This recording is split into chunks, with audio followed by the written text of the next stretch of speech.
uh, you spend your whole life living in America, learning how to be an American, and you Mhm. know how the systems work, and you know where to find things, and you know what stores to go to, and you know what aisle they're on, and you know what shelf they're on, and you know what they're called, and you know how they're just all of the little tiny things that you My use in your gosh. everyday life. You get to learn how to do those again, or they don't do those like that, or they don't even, maybe they had them and they don't have them Hey, anymore. welcome back to my YouTube channel, guys. Today I have Lecia with me, and she is an American who has moved to New Zealand and has been there for just over a year. And she is going to share her story and her experience. She moved and lived in Wellington, and now she's in Christchurch. So, welcome. Thank you for coming. Nice to be here. All right. So, why don't you just start out and just tell us your story? Why New Zealand? Why you came? Where in the States are you from? And what was your journey a little bit coming over there? Like how long did it take and that sort of thing? We'd always wanted to live abroad, Okay. and we New Zealand was just always high on our list. So for the past 15 years or more, we had been on Immigration New Zealand's mailing list for tech people. Both my husband and I are in technology. I'm a software engineer. Okay. Um, and yeah, so it was always something that we wanted to do. A few years back, I was talking to another woman I worked with, and she was of retirement age, and we were talking about living abroad. And she pointed out that if that was something that we wanted to do, we might want to think about doing that sooner rather than later, Yeah. because a lot of visas have age limits on them, and not just for New Zealand, for all countries. And yeah, this whole thinking about it for 10 or 15 years was great, but if you didn't do something about it, then that Ooh, opportunity that's might a really pass you. good point. I'm glad that you said that because so many people don't realize that. I get so many questions about that. And like, so in New Zealand, just so you know, it's 56 if you got to get there. And it's job based, so you have to have a job. That's how it is currently set up. I mean, they do have the new digital nomad, but that's not for a permanent stay. So that's a really good point. So where did you say where in the States you were coming from? It didn't say. We were in the East Coast of the United States. Okay. The last place we lived was Alexandria, Virginia, so just outside of Washington, D.C. Okay. Prior to that, we lived in North Carolina for 20 years. Oh, you did. Um, Oh, okay. the making New Zealand's not cheap. Maybe people have heard that. It's not a No, cheap place to good. live. No. And neither is Washington, D.C. So when we made the move from North Carolina, which was a lot more affordable, to D.C., Mm, that kind of ripped the Band-Aid off. That was an adult move, and moves as any age is hard, but adults just ripping your way out and making your way into a new yeah. life can be hard. And then the price point is certainly something to think about. So that move to DC proved to us that we could make a move as an adult or as adults, and Mm, that it would be hard, but we had a pretty good idea that we could manage our way through that over a couple of years. And the sticker shock, as far as like okay. property and everything, that wasn't a complete shock for us here either. So that those things were good, I Yeah, guess. that's true. So how do you think it compares, like the prices in New Zealand to DC? Because I know everybody's thinking that that's watching this. Um, so dollar for dollar, like US dollar, uh you can price property is expensive everywhere. Everywhere. But $1 million properties are just all over the place in DC. $1 million properties are all over the place in New Zealand, right? I mean, depending on where you live, but if you're living near a city center, it just is what it is. Yeah. You can get things that are less expensive if you live farther out or you get something older. So it's just, they're all over the place, but there's not a, $50,000 bargain to be had or $100,000 bargain to be had anywhere anymore. Mm. Um, yeah, so yeah, I don't know. Okay, that's Expensive. good to know. And then like, well, it's hard because people are always asking me that question, like, how does the price compare? And I always tell them, like, you can't look at it like US dollar to New Zealand, because in New Zealand, you're making New Zealand dollars and you are, spending New Zealand dollars, in the US the same. So like when you are, living there, are you finding that your like disposable income is about the same as when you're in DC, or would you say it's a little bit better, a little bit worse? I thought that food prices were really high and Mm. rent and stuff and energy is expensive, In New but Zealand, in New Zealand, in right? New Zealand, in New Yeah. Zealand. Yeah. But we don't drive as far. We walk a lot. So, it kind of turns out to be the same. And while groceries are expensive, um, there's just a lot of other stuff you don't spend your money on, I guess. Right. So, and it just balances out because I mean, maybe we're not buying crap we didn't need anyway. Um, or or we just didn't need it. Like I don't know. It's no, I don't think I don't feel like we have less Hmm. here. We Hmm. just have different here. Yes, that is exactly what I say. It's just, it's very different. You spend your money differently. So yeah, you're spending more on rent or a property, you're spending more on food, you're spending more on gas, but you're also not spending that much on healthcare, which is a huge expense in the US, and the taxes are a little bit different. And it's just, yeah. So to me, it felt like quite a wash. Like when I moved, it was like, oh, I maybe took home a little bit more in New Zealand overall. I think just because it's not a consumer society and I just didn't spend as much. Yeah. No, I mean, like you still buy things and they're really expensive, but the expectation isn't that next week you're going to go find something else that you also want to buy. Like No, right. And they have Kmart and they have the warehouse, they have the cheaper versions, but they don't have the cheaper versions of everything. And they don't have Amazon, which can be delivered tomorrow. So, that eliminates a lot of probably like, oh, I'm going to get this. And then maybe I should have thought about that. Right. yeah, yeah.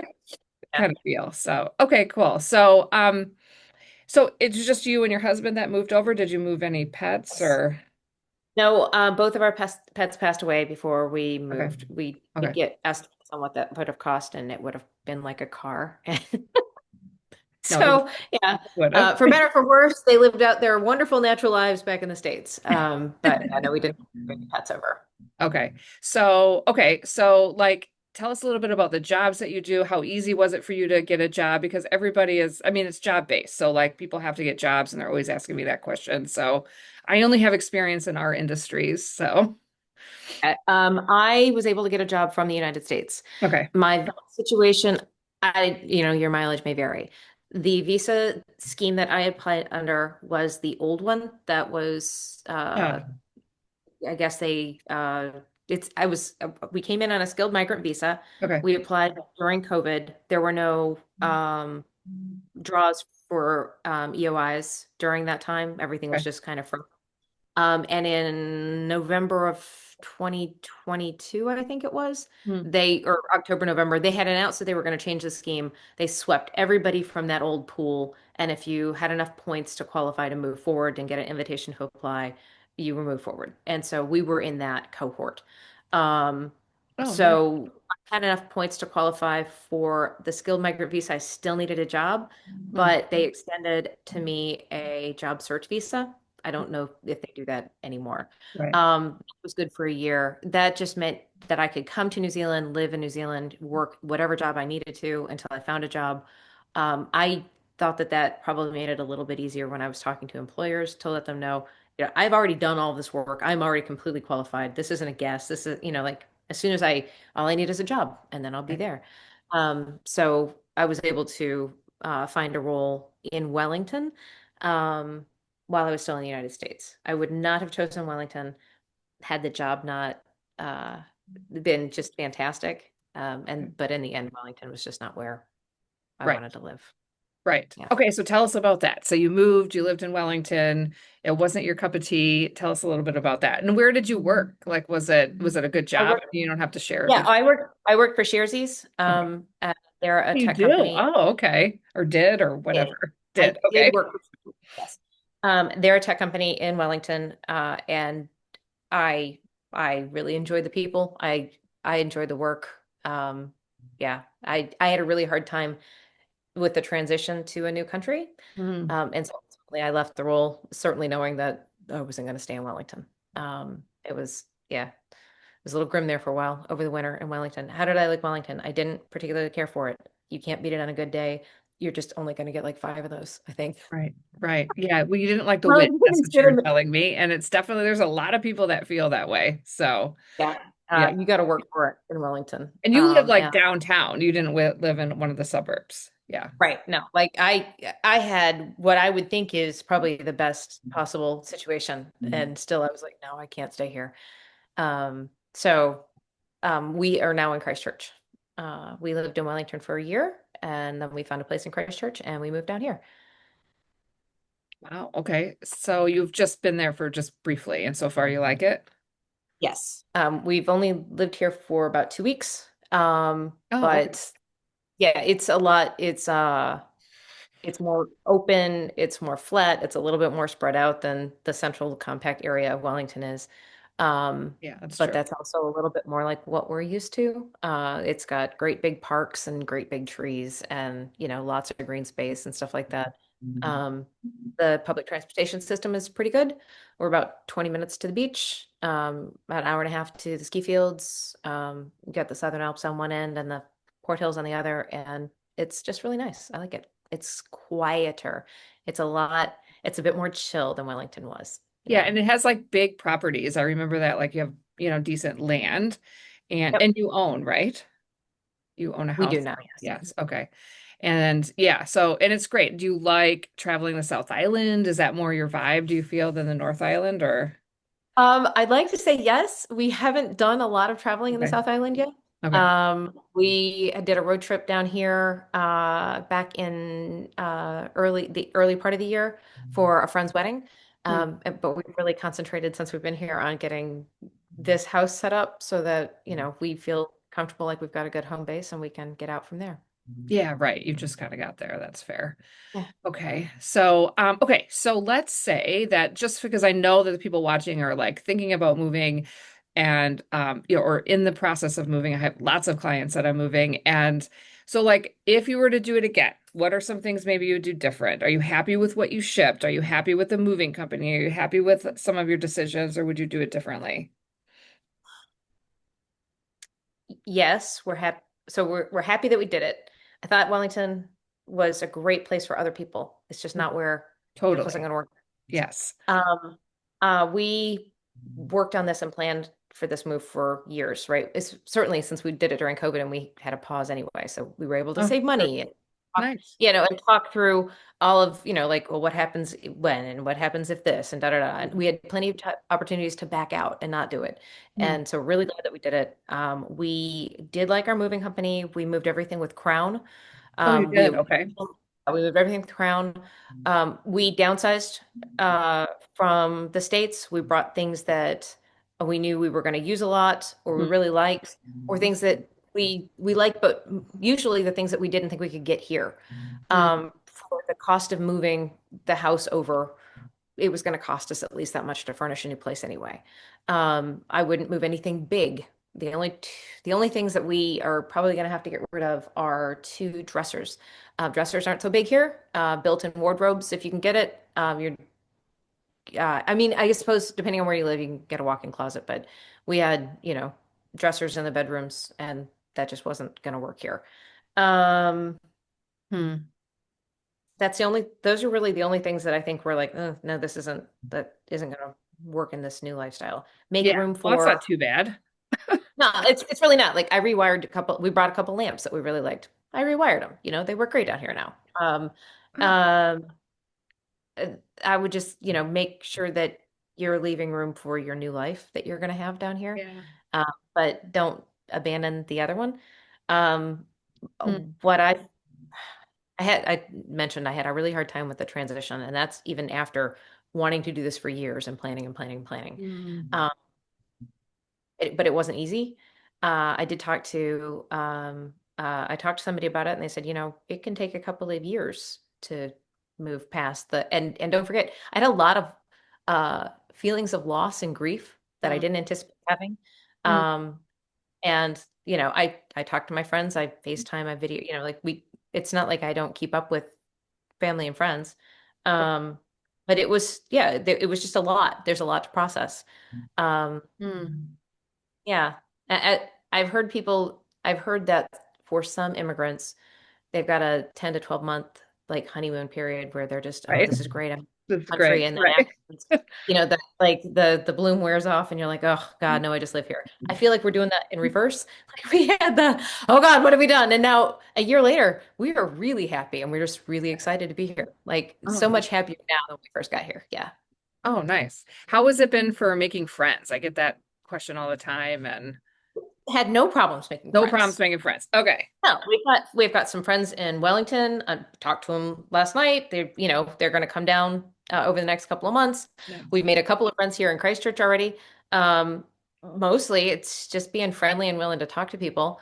Mm. Maybe I would say a little pushy. Just tell them, "Hey, I'm new. I'm new, and I'd like to make some friends. Yeah. You want to hang out?" I mean, it's just yeah. You would do it Yeah, as a right. kid, and you wouldn't think twice about it. What are they going to say? No, you're weird, and walk away. They know you're weird. You Yeah, talk with right. this accent. We know we're different. Right. We get that. We know what you think about us. Yeah. If you're going to be a pushy American, be a pushy American in the right way. Right. Um, Oh, that's good. I like that. I like that. That's good. So what is your experience with the Kiwis in general? Like, how are you doing good with accents? How's that going? uh, I don't have, I've only had one occasion, and it was yeah, I think it was a cab, and there was a Kiwi cab driver. I had one occasion where I was like, I'm not sure if he really is taking me to the right address. Yeah, and the We're gonna addresses and find the out when we roads get can be there. very difficult. No, it's so true. It's so true. Oh Yeah. my So goodness. yeah. But no, other than that, the accents are not generally a problem. There is a distinct, I think that there's a distinct accent difference between the North Island and Oh, the South Island. Yeah, like totally. Christchurch definitely sounds different. But yeah, no, that's good. Yeah, nah, yeah. Of course, they're Mm. mowing the lawn as I'm trying to record something. Uh, Hopefully it's not too bad. Do you hear it? Okay. I Um, don't. okay, that's good. Okay, so what about like some cultural differences or like what, like you mentioned it was pretty hard. Like what was hard? Was it just the fact that you're in a different place, just that you kind of feel like you're starting all over and Oh yeah. So I mean, like the hard part was the starting all over, and mm, like I said, just processing everything. yeah. My husband was here at the time. He was still back in the States. Uh, He was selling the house there and wrapping up everything. mm, It's Who are you gonna complain to that, you're feeling sad about things when you left your family and friends back in the States that didn't want you to go, and you don't know anybody here in New Zealand. I mean, they don't want to listen to that. Like, I don't know. So it was just, that's a really um, good point. That's a really good you point. know, Yeah, it's who are you may have support structures, but the support structures that you normally rely on probably have their own feelings that they're going through because you left them, right? So yeah, it was awkward and weird and hard, and yeah, and I recognize how privileged we are to get to do this. Like totally. Like it's not most people right. wouldn't have the thought to do it, but then to be able to do it and to be able, to do the thing that we wanted to do. Right. So I'm extremely grateful to get to live here, but that doesn't mean it wasn't hard to adjust. Absolutely. That's So so true because you've left people and like they have their own feelings about it. And then, you're just starting a relationship. You can't be like the Debbie Downer in your new relationships.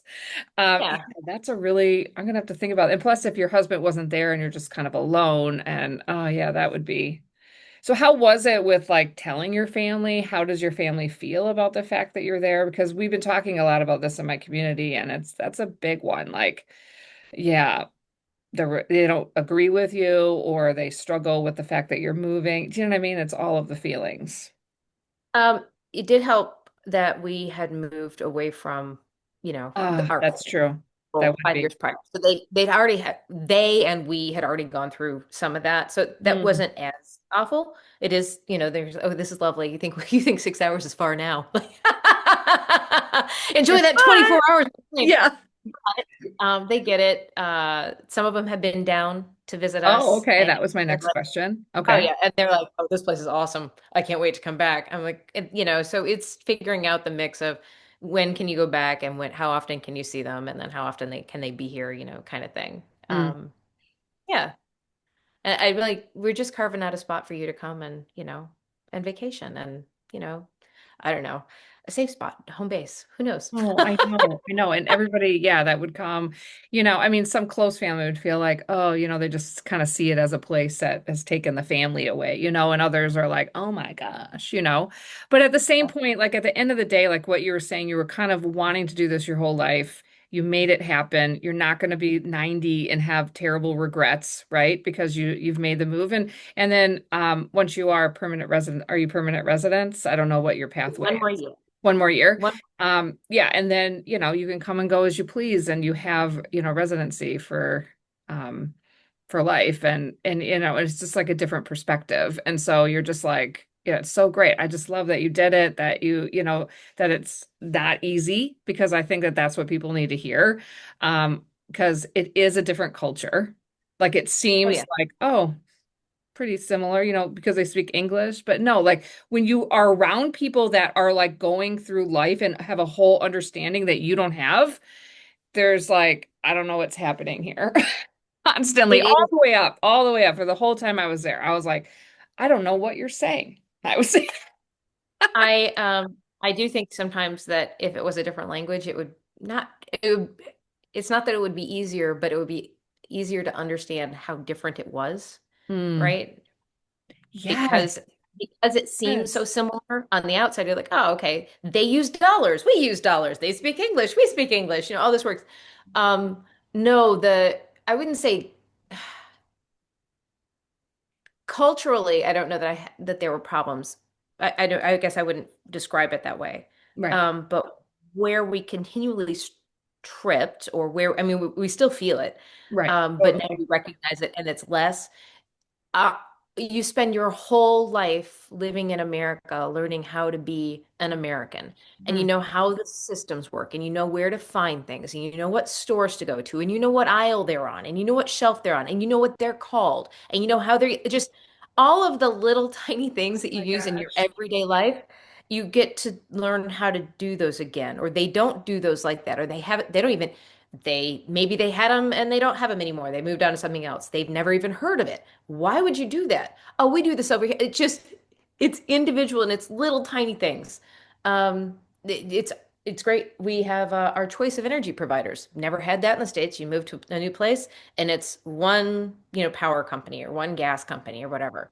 Not here. You get to pick and you can pick your plan and and and it's the same thing with auto insurance and health insurance and, contents insurance. And it's just, and going to the grocery store. And it's none of these things are insurmountable, but they do weigh on you. And so when you yes. first get here, you feel more of it, and then you kind of get used to some of it, and then you realize, oh, heck, it's coming.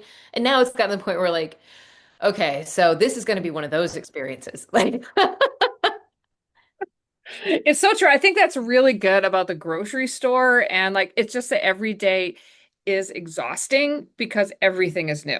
You have to think yeah, about everything. You have to think about your driving on the left side. You have to think about, where things would be, or maybe they don't have this. And you're just going on what you know. And it's just really good for your brain. Because yeah, it forces you to just be constantly, relearning something and doing it quicker and figuring it out. And it's every little thing. What does that sign mean? What did that person say? I mean, I found myself even saying like, I'm not sure if what you said was positive or negative. The tone, I was like, is that a good thing? Like, I don't, and so many words that they would use. I mean, like all the time, all the time. And I was like, you'd think I would know all the words by now, but I don't not know what you're saying to me right now. yeah. You know. Um, and yeah, and then you get little things like the understanding the banter that we may have back and forth. Hmm. You're not always going to get the same kind of Oh, reaction, yes. right? From somebody who isn't an American. Yes. Um, and so you're like, is there they're generally less animated than we would tend to be, Mm. right? So it's just and that would be cultural. Uh yeah. So sometimes Oh, it's yeah. like, am I reading this right? Am I reading it Or right? No, totally. I just every time I would go back to the States, I would be like, oh my gosh, finally. Like I know exactly what you mean and I can say whatever and nothing is like, yeah, faux pas or like don't say that, yeah. and I got that quite a bit. Or they're just, I don't know, I could just say whatever I was thinking. I found that I made friends a lot with people from Europe, people that are also immigrants. Are you finding that, or are you finding, I mean, I also had Kiwi friends. I had both, but like I just found maybe because they were looking for friendships too, and we're trying to navigate this culture together as well.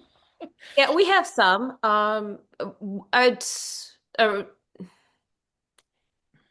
we have a bit of both. And now that I think about it, I think the Kiwis that we are mm, more friends with have lived abroad themselves, right? So, which is Happens. not completely uncommon here, but much more common here than it would be in the States. Yes. So, yeah, those who have had their own overseas experience, That's a good and point. Yeah, all of my yeah. Kiwi friends are big travelers or have lived abroad for years. That's a good point. I didn't even think about that. What do you think about like the work culture? Did you find the work culture being quite different? Well, it's probably not the. I probably don't have the most uh, um, comprehensive experience since I've only worked for one company here, True. and it's a tech company. So yeah, I'm not sure if I don't know that I can speak to that. Okay. Do you well, I mean, do you have morning tea and afternoon tea and kind of like the different like mode of like you have a lot of time off and flexibility? Did you feel any of that typical? Uh, I didn't, but also I was new and Yeah. trying to learn and absorb as much of my role as I could. Hmm. And there, while they had break room facilities and people would have, morning and afternoon tea, maybe Right. they wouldn't, call out, invite me to that. So I might stumble across them as they're making something. Otherwise, I Okay. was more on my schedule, right? Yeah, yeah, yeah. Fair. Until I've learned and absorbed some of that. And I yeah, and they didn't do that. They did a lot of their group type stuff, but that was not one of them. Oh, okay. Interesting. Yeah. And I mean, like what I experienced, what my husband experienced, my husband had to start drinking coffee. Like he's not a coffee drinker, but they would all go out at the same time, like his boss and the team. And like they would go and they're just like, it just started to get like, you wouldn't have to order coffee. They're not gonna, they're very nice people, but it's just, but it just started to be like, don't be that one. That's Yeah, always ordering something different. Like, okay, fine, just give me a flat white, right? And it yeah, was just so funny that you're drinking coffee because he does not like coffee, but he liked it. It was fine. Like he's not difficult in terms of like picky eater or anything. So I was just like, that's just so funny. It just was so cultural for their team anyway. It wasn't my experience at work to do that. So, but yeah, I remember being in a meeting with somebody and then all of a sudden it was 10 o'clock and they started to go like this and get uncomfortable. And I was like, are you all right? They're like, well, it's morning tea time. And I was like, oh, okay. Well, we can take a break. We're like in the middle of the meeting and we're gonna take a break because it's morning tea. I was just like, all right, well, you are routined and I can appreciate that. yeah. Just, No, you that know. is definitely not something that we had at Sharesies, where no one was so rigid that they were taking a Okay, break. because I was like, I feel like, and it could just be this person. I don't know. But I was like, okay. But there was definitely a thing. Like it just like everybody gets up and it's a thing. And I mean, I didn't really because I feel like I've only been working for an hour. So what are we doing? Taking a break already. So yeah. Okay. I would say that. Good. So, there were a lot of, adults that would take a break and go, to the gym or to Hmm, play sports at lunch and stuff like that. I mean, there are plenty of people in the States that will take a break and, of course. and go work out at lunch. But it just seemed like there's a higher percentage Hmm. here. And were you surprised at like how things kind of shut down like over Christmas and like the holidays, or did you not I experience was it? warned. Yeah, I was warned that was coming, so we prepared ourselves. Yeah. Okay, nice, nice. No, I know. I remember that we weren't even going to take off because it's the more expensive time to travel, right? Because everybody's off. So, Yeah. like we're just going to wait until after, and then my husband went to work. He comes home. I'm like, "What are you doing home?" And he was like, "Well, it's actually closed. Like I can't actually work." Like the whole place is Yeah. closed for 3 weeks. And I'm like, and you Yeah. didn't know this? Like, Oh, and then my question was, oh, so we're going to be closed. So do I save my vacation? Like, how is this just like forced vacation time? How does right. this It, work? it was forced for us. I was like, okay, well, we didn't know. And because you're just living and you don't know what you don't know, right? And you're just like cruising with what you understand to be true because you're American, and then you're like, oh, I guess this is what we do. So, Yeah. and then you adjust and it's fine.